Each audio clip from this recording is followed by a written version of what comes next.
Thank you, Madam Speaker. I rise in this House to oppose Bill C-354, an act to amend the Department of Public Works and Government Services Act, the use of wood. I want to start by saying that I've always been a strong supporter of using wood in construction of public buildings. And as the former mayor of Fort St. John, BC, I always pushed for the use of wood products in the development of new municipal buildings, and I was proud that my council supported the similar actions. For example, Fort St. John was one of the communities granted a Olympic Legacy project by the British Columbia government. We decided to build what we called the Enerplex, which was completed in 2009 and was designed to reflect the community, create a lasting legacy, and continues to shape the city. It's a large recreational facility that promotes sports, community, and personal wellness, as well as provides an attractive venue for events. Our council focused on a building facility that would have a low carbon footprint, and the city continues to take measures to improve the facility's environmental measures. The Enerplex has exterior building panels that are rated very high in efficiency. The electric motors were designed with energy conservative pony motors. An entire facility employs a computerized building control to help control and minimize energy consumption. Everything was considered, right from the lights to the ceiling down to motion sensor sinks. The complex even has the ability to capture 75% of its waste heat, which is used to heat the domestic hot water and spectators area. To reflect our economy and the beautiful forests surrounding the Peace River region, we had wooden columns and arches added to the front of the building as a design feature. This was inspired in part by the Beijing Olympic facilities where Canadian teams were housed. They used British Columbia wood to highlight Canada's landscape and to honor our forest industry. I have been there, and it's a dramatic piece of design and architecture. We made sure Fort St. John's Enerplex was built with the best cost-effective and efficient materials available to us in our specific region of Canada. Had we been located in southern Ontario, I'm sure the design and materials used would have been very different. Bill C-354 would amend the Department of Public Works and Government Services Act to require that in awarding a certain federal contract, preference will be given to projects that promote the use of wood. Now, do we really need an act to mandate the use of wood in construction, maintenance, or repair of public works real property? Well, I completely support, again, the forest industry. There are a number of problems associated with this bill. It disregards the fact that there are large regional differences across Canada. What makes sense to use for building materials in one region might be completely unviable in another. For example, I noticed that there are far more houses built with brick in Ontario. When I fly back to Alberta, I see lumber used in our construction. Bill C-354 would favor the economies of certain regions over others. It's direct contravention of the mission of Public Works and Government Services Canada, which to apply an open, fair, and transparent procurement process in order to obtain the best possible value for the government. It could result in job losses in the concrete and steel industries, which would be an economic situation. But may not necessarily be new growth, but other sectors could lose contracts and be unable to continue working in the construction sector as concrete, stone, or steel is discarded in favor of wood.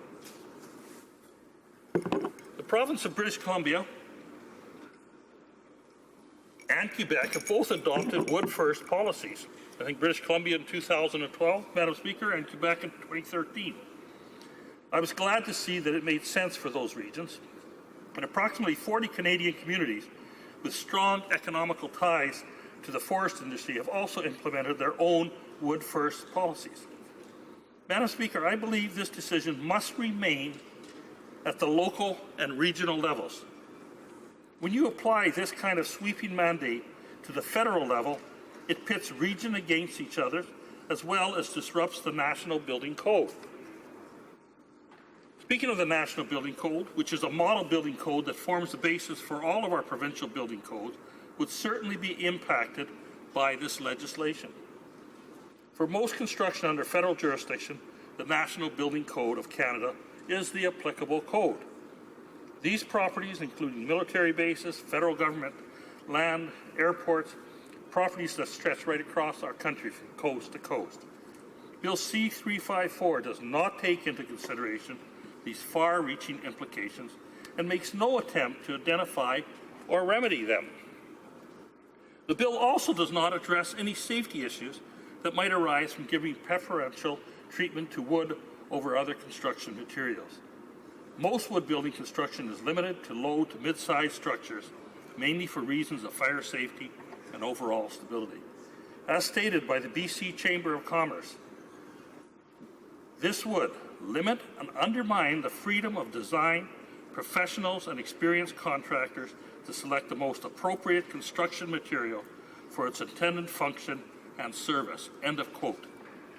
Madam Speaker, I strongly support our forest industry, and I appreciate the enormous value it provides to the Canadian economy.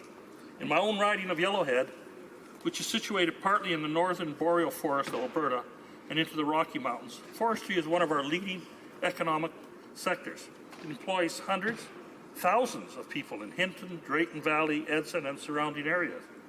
And I continue to fight for the action on mountain pine beetle that is spreading across the Rocky Mountains and into Alberta, destroying the forests along its way.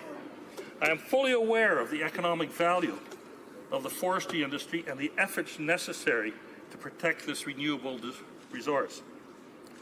The federal government, however, wood first policy should be left, again, up to the regional governments to implement where it makes sense for them. The federal government should not be pitting one economic region against another.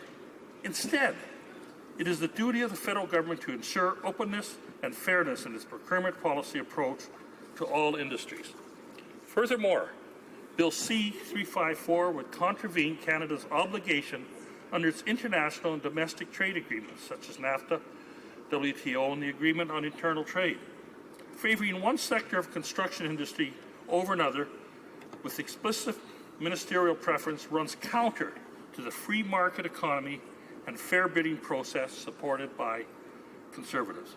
Under the former Conservative government, investments were made to improve environmental performance and competitiveness of Canada's forest industry by focusing on innovations and new products developed to expand market opportunities for Canadian pulp and paper-related products.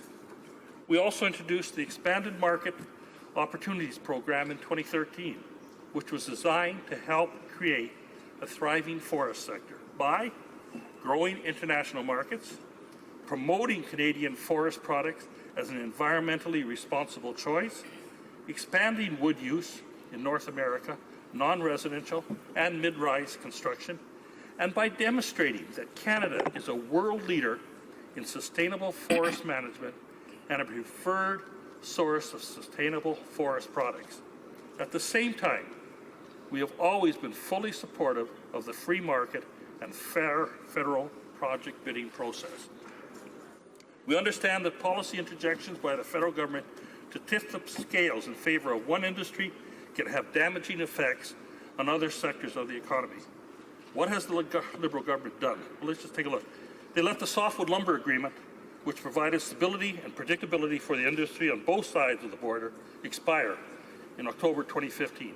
Now our forest companies continue to be harmed by U.S. contravening duties on Canadian softwood products. Madam Speaker, there are always ways the Liberals could step up to the plate and assist the forest industry, but Bill C-354 isn't one of them. The federal government should not mandate the use of wood over other industry. This would be the same if the government wanted to mandate steel over wood. We should leave it up to the regional, provincial, and municipal governments to decide rather than forcing an expensive and unnecessarily regulatory review of each province's building code, not to mention the potential legal challenges from non-wood construction sectors that would pile on additional government costs. And in closing, Madam Speaker, all considered, I do not support Bill 354, and I urge the member from South Okanagan and West Kootenay to seriously reevaluate the impacts this bill will have on Canada. Thank you.